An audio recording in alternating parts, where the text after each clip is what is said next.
Hey guys, how you doing? This is Mango etc. and I'm here today to bring you the review for Digimon Try episode number 7.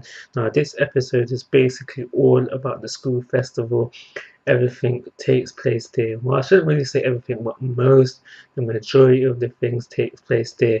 Again, this is an episode with no action, but it's still a good episode because it sets up for something. By the end of the episode or during the episode, you know something is going to happen. We see the distortion being opened up, and we also see this fake Digimon Emperor running around. Well, not really running around, but he's on the rooftops of the school and he's just doing something. We don't know exactly what, but we do see him within the episode.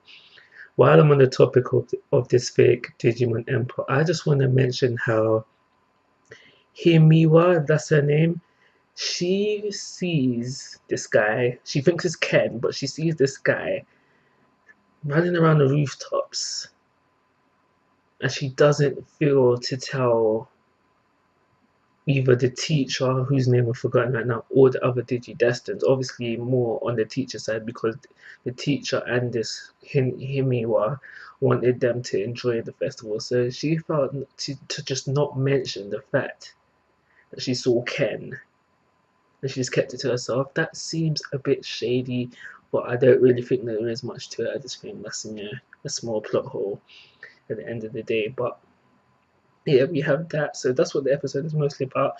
During the episode, we have like confrontations. We have a confrontation between Joey and Gomamon where Joey is still dealing with his issues.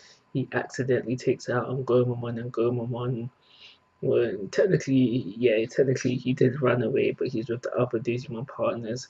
And that leads to a funny scene, which I'm going to talk about in a second.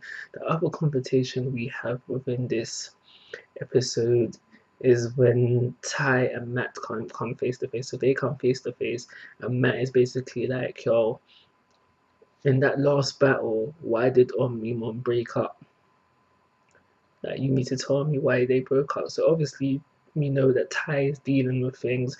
We know that Joey is dealing with things. Also, during this episode, we find out that Kari tells Ty about me and Joey's conversation, and it's during this time where Ty's like, you know what, just leave him in it, and we can safely assume that Ty knows or just gets in general what Joey is going through. Maybe they're going through similar things. We don't know yet. So the funny scene, well, there's three, and then maybe they're not all full scenes, but the funny moments within this episode is where we have Izzy. Now, Izzy is just because, as we know, Izzy started to catch feelings for Mimi during this Digimon try, and so he's seeing pictures of her, and he just, yo, shocked face, and then he goes over there, further shock as well. Perv moments, basically. But yeah, he's trying to, he dressed up for her when he went over there, and he's like, yeah. He's like, babes. No, he didn't say babes. But he's just. We've had those moments with Izzy. There's a funny, funny. Another funny moment within the episode is where we have the partner Digimon. They want to go over to the school festival. So they're like, Leomon, you need to take us over there. And Leomon's like, no, we can't. And then that's when Miko's partner Digimon did the Puss in Boots face. I call it the Puss in Boots face because that's how you see it first, and Puss in Boots, where he just goes all baby face and that. And so she did that to him, and Leomon's like, oh, you can't take it. And this happened on 2 occasions. I found those really funny, and I do believe that is everything to happen within the episode. Obviously, we have the whole thing with the calf. Mimi is happy to see Miyoko in a costume, and that kind of cheers her up a bit because she gets into the costume as well. So it's just them two in the costume, and she doesn't mind that the other people didn't wear it, and she's just enjoying the whole cafe thing. Yeah, we had that. It wasn't really much to that. Miyoko was acting shy, blah blah blah.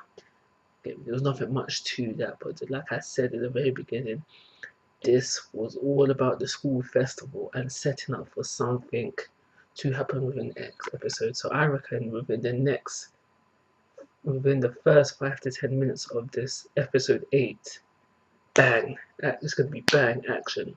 That's what that's what I think is going to happen. That's what I'm hoping is going to happen, because we had this setup within this last episode, or I should say this episode that I'm discussing right now, unlike in episode 5, where just the whole hot springs stuff, completely unnecessary. If we took out that, that's, to me, that stuff is filler. Because if we took it out, if we scraped it off the plate, the story would still make sense as a whole.